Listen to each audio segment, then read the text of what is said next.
Don in London, hello, and it's June 27th, 2009, Saturday morning, around about 9:30 or thereabouts, and my video is all about recovery from addiction to either substance or behaviour.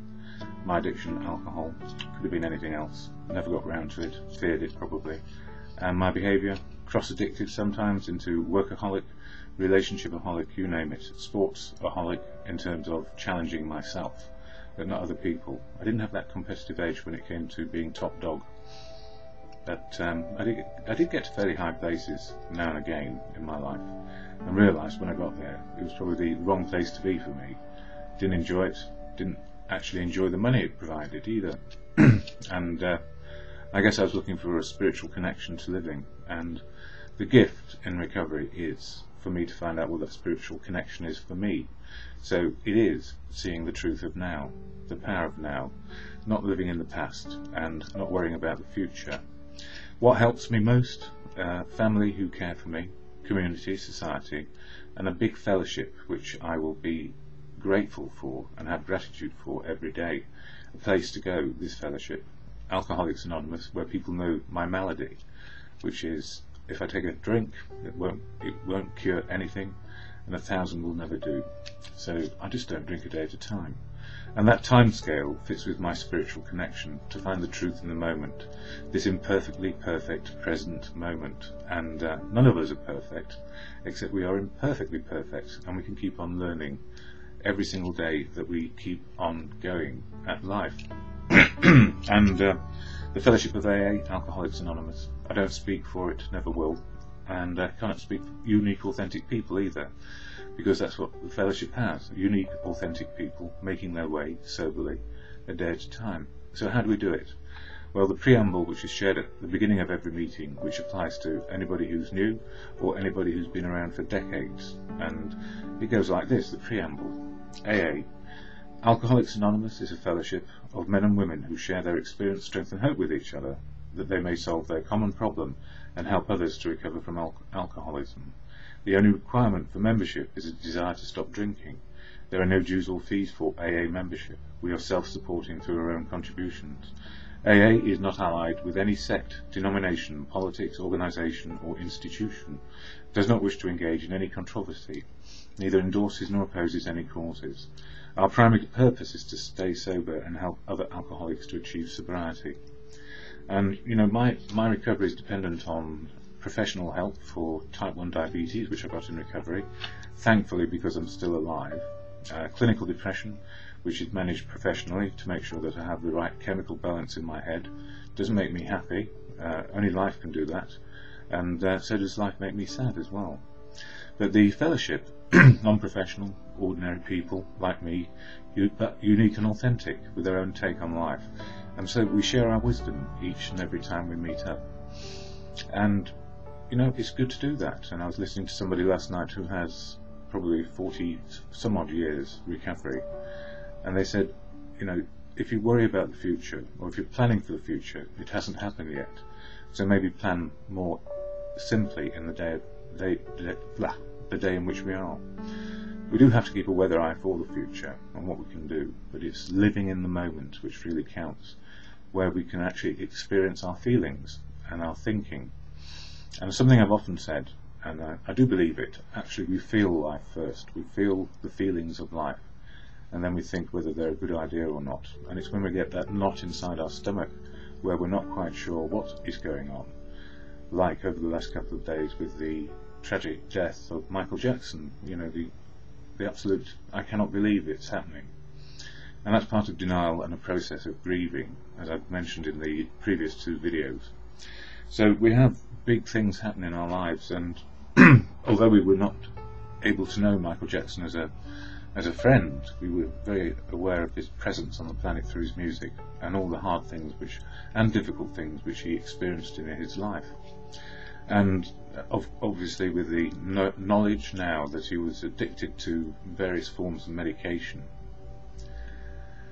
and who knows how that was managed, but all I know is it's a combination of professional help which helps us if we are able to understand what is being said to us, and not necessarily very well under the influence of anything. And for me, a fellowship of ordinary people innocent in their new outlook and trying to see how life can turn out. So with that wisdom in my head, I need professional help to make sure I'm on track with the other maladies besides my recovery. So recovery is one day long for me, and at the moment, in the last week or two, I've been experiencing very good blood sugars compared to how it was. But now I have to watch out for the weight, because that is the other factor, and exercise and diet. So it never ends. But the gift is, if we keep it in a day, we have a much better idea of what we can and cannot do. And I use the literature of AA here. I'm leaning down to get something which I pulled off the internet. I don't claim to have any unique, authentic view of recovery, but things help me. And at the moment it's June still, which is all about step 6 in the 12-step action program for individuals who wish to use it and utilise the tools of the program. Nothing is set in stone. We have suggestions. These steps are suggestions, and step 6 is looking at our defects of character, which normally means we're at the extreme of some behaviour or other. We could be at the extreme of behaviour which is bad for us and other people, which includes drinking, or at the other end, trying to be perfect and very prideful. And I like to be in the middle somewhere. And step 6 is really about the 7 deadly sins, and also the virtues in step 7, which goes into July's message on my YouTube. But the thing about sins and virtues, I have a list here of them, and they cure something. So humility cures pride, kindness cures envy, abstinence cures gluttony, chastity cures lust, patience cures wrath, liberality cures greed, diligence cures sloth. And those are big things, and it fits with the 12-step program. Providing we actually remind ourselves that it's just progress and not perfection. So in As Bill Sees It, it's dropped open at page 136 for me today. It says giving up defects, which is all about step 6 in June. Looking at those defects we are unwilling to give up, we ought to erase the hard and fast lines that we have drawn. Perhaps in some cases we shall say, this I cannot give up yet, but we should not say to ourselves, this I will never give up. The moment we say no, never, our minds close against the grace of God or good conscience. Such rebellion may be fatal.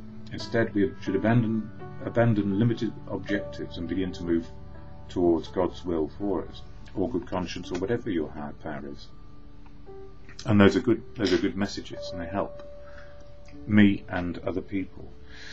So if we're looking at our sins, it's at the extremes. So we can be extremely pious, sanctimonious, if we're not careful.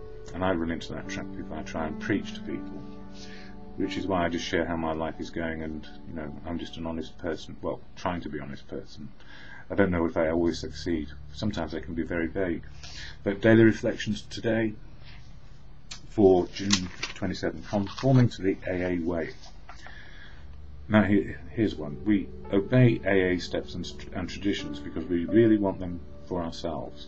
It is no longer a question of good or evil. We conform because we genuinely want to conform. Such is our process of growth and unity and function. Such is the evidence of God's grace and love amongst us. And for me, again, God, good conscience, on any given day, I can believe or maybe disbelieve. Depends on the shocks we have. He goes on to say, it is fun to watch myself grow in AA. I fought conformity to AA principles from the moment I entered, but I learned from the pain of my belligerence that in choosing to live the AA way of life, I opened myself up to God's grace and love, or good conscience. Then I began to know the full meaning of being a member of Alcoholics Anonymous, and always we retain our right to have our outlook, and that's so important. So on any given day, I don't know what or where I am, but I'm good with the principles of service, recovery and unity, and I'm good with the principles of the 12 steps, which is about being open, honest and willing. So in the end, the serenity prayer, which saves my bacon more often than not, God, grant me the serenity to accept the things I cannot change, courage to change the things I can, and the wisdom to know the difference, just for today.